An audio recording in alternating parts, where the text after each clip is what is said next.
Halo, perkenalkan nama saya Elsa Novalista Yasmin dengan NIM 27023816116.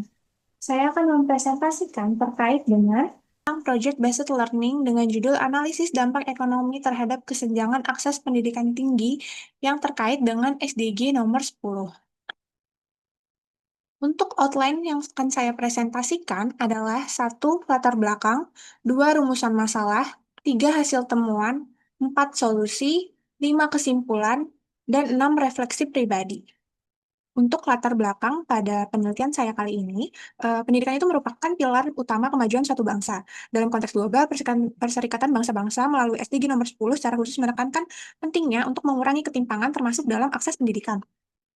Namun realitas di Indonesia itu menunjukkan bahwa kesenjangan pendidikan itu masih menjadi isu serius. Kita dapat melihat adanya perbedaan yang signifikan dalam hal sarana dan prasarana, kualitas pengajar, serta pelaksanaan kurikulum antar daerah perkotaan dengan daerah lainnya, maupun antara sekolah negeri dan swasta. Faktor sosial ekonomi semakin memperburuk situasi ini, terutama bagi masyarakat di daerah yang terpencil dan wilayah kepulauan lainnya. Tantangan utama yang dihadapi meliputi tingginya biaya pendidikan, kurangnya fasilitas belajar yang memadai, terbatasnya akses informasi, serta beban ekonomi keluarga yang seringkali memaksa anak-anak untuk berhenti sekolah meski memiliki kemampuan akademik yang baik. Pada penelitian ini, saya mengambil fokus pada salah satu kota sebagai representasi dari dinamika sosial ekonomi yang menunjukkan bagaimana kesenjangan pendidikan itu dapat berpengaruh langsung maupun tidak langsung terhadap pertumbuhan ekonomi setempat. Hal ini penting untuk dipahami agar kita dapat merumuskan rekomendasi kebijakan yang tepat guna menciptakan sistem pendidikan yang lebih inklusif dan merata. Kemudian, adapun rumusan masalah pada penelitian saya ini, bagaimana kondisi ketimpangan pendidikan saat ini dan apa saja akar masalah utamanya.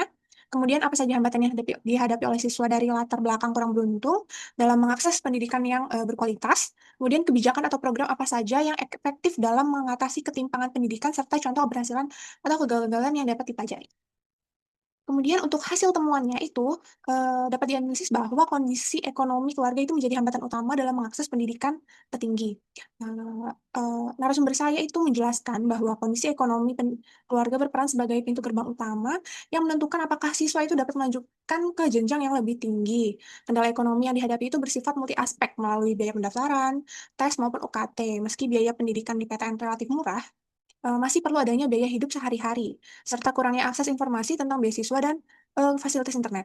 Adapun kesenjangan geografis yang berbeda dari pusat kota dan daerah lainnya, yang mana siswa dari wilayah pusat kota memiliki keunggulan dalam hal akses informasi yang lebih baik maupun terkait dengan bimbingan belajar, sementara siswa dari daerah lainnya itu menghadapi keterbatasan terkait informasi, jarak yang jauh, serta biaya transportasi yang mahal. Ada juga kultur bias gender. Selain itu, terdapat program beasiswa yang ada seperti KIP Kuliah memang membantu, namun masih belum optimal karena sosialisasi yang belum merata, serta proses aplikasi yang rumit, kuota yang terbatas, serta beberapa siswa baru dapat mengklaim itu setelah kuliahnya berjalan. Dari tiga temuan ini, jika tidak diatasi, kesenjangan ini akan berdampak dengan jangka panjang, berupa kemiskinan, potensi SDM yang tidak termanfaatkan secara maksimal, kesenjangan sosial yang makin melebar, serta potensi pembangunan daerah yang menurun.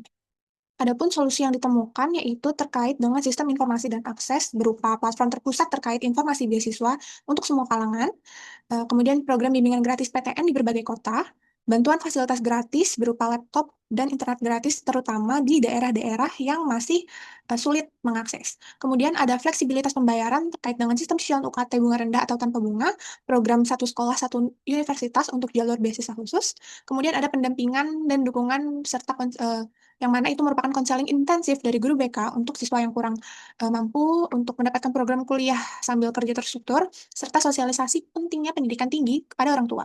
Tiga solusi ini memiliki kunci sukses yang mana bisa bekerja sama dengan stakeholder itu, kemudian konsistensi jangka panjang, serta komitmen berkelanjutan dari para stakeholder.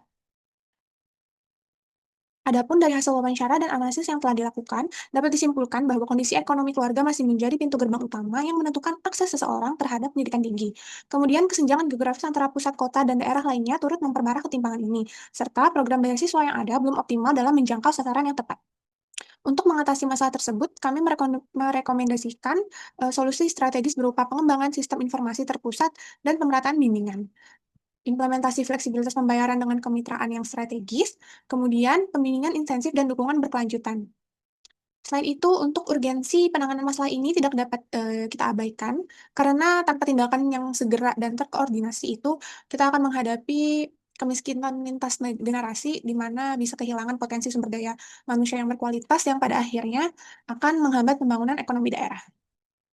Visi yang kita wujudkan adalah setiap anak Indonesia itu berhak meraih pendidikan tinggi yang berkualitas terlepas dari latar belakang ekonomi keluarga mereka. Nah, untuk mencapai visi ini diperlukan kolaborasi yang solid dari semua stakeholder, itu antara pemerintah, institusi pendidikan, dunia usaha, dan masyarakat dengan komitmen jangka panjang dan konsisten. Hanya dengan kerjasama dan dedikasi bersama ini, kita dapat memastikan bahwa pendidikan tinggi itu dapat menjadi jembatan menuju kesetaraan, bukan penghalang yang memperdalam kesenjangan sosial. Adapun refleksi pribadi, setelah saya melakukan interview ini, saya menyadari bahwa permasalahan ini sangat kompleks dan mengakar, dan membuka mata saya bahwa faktor ekonomi bukan sekedar hambatan finansial semata, melainkan sebuah lingkaran sistemik yang melibatkan aspek sosial, budaya, geografis, dan kebijakan. Saya belajar bahwa kondisi ekonomi keluarga itu tidak hanya mempengaruhi kemampuan dalam kita membayar kuliah, tetapi juga akses terhadap informasinya, kualitas kesiapan akademiknya, bahkan mindset keluarga seseorang terhadap pentingnya pendidikan tinggi itu. Lesson learned terpenting adalah bahwa untuk memahami sebuah masalah sosial yang kompleks, kita perlu mendengar langsung dari mereka yang berada di garis depan dan melihat masalah tersebut secara nyata. Refleksi ini membuat saya menyadari gap besar antara harapan idealisme bahwa setiap anak Indonesia itu berhak mendapat pendidikan tinggi dengan kenyataan bahwa masih banyak anak berbakat yang terpaksa memendam mimpi karena keterbatasan ekonomi. Selain itu, juga hal ini membuat saya berpikir untuk membuat sistem informasi beasiswa yang terpusat yang akan bekerja sama dengan berbagai instansi maupun perusahaan saat saya memiliki kesempatan nantinya. Saya percaya bahwa perubahan itu dimulai dari kesadaran diri sendiri kita dan tindakan nyata dari setiap individu. Sekian presentasi saya terkait dengan proyek character building keluarga negaraan ini. Terima kasih.